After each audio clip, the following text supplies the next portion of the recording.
So let's do time lapse. It's time lapse, everyone. Gather round. Time lapse time. Okay, here's us doing the silhouettes. Trying to figure out what we wanted and where we wanted it.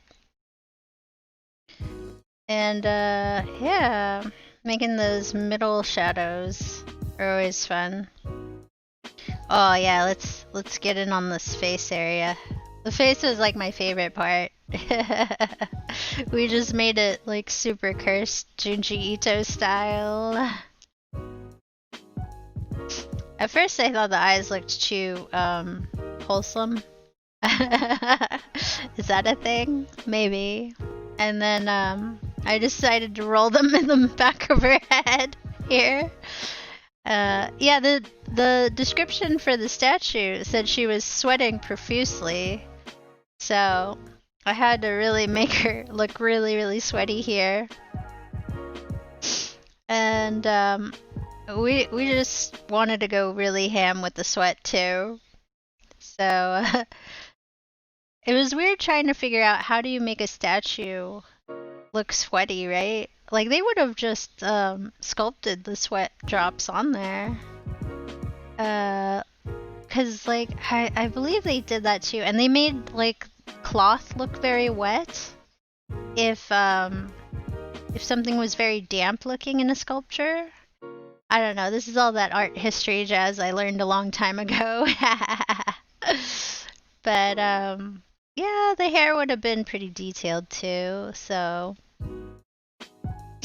let's zoom out just a teeny bit here. This is us working on the shirts. There was a few tricks to getting it look really sweaty. And like, I believe back in the olden times, like we're saying Roman age of sculpting, like sometimes they would stain some of the marble and stuff to give it a more realistic look.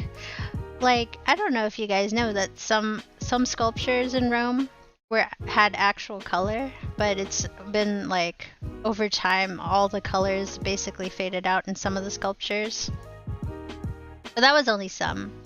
We're not saying all. A lot of the marble ones were just solid marble. I'm not sure if some of them did have color. I remember reading somewhere like some of them did, but it's faded out so badly now.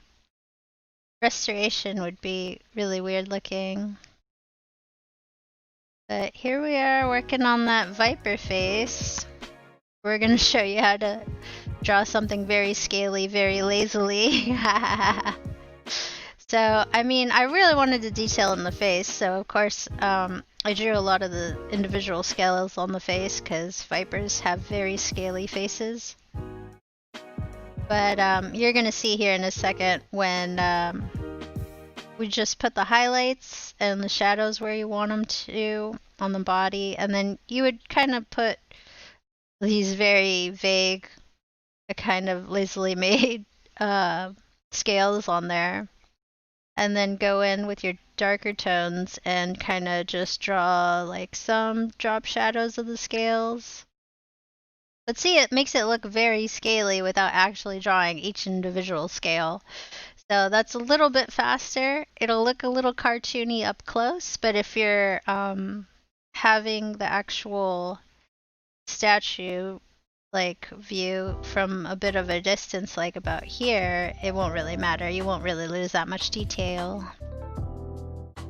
Yeah. And that would be our RimWorld sculpture. It was titled Gore. It was of a colonist named Mango, who's a friend of ours. Really going through it because she got the plague. Apparently, I think she survived it, but I'm not sure if she died from something else.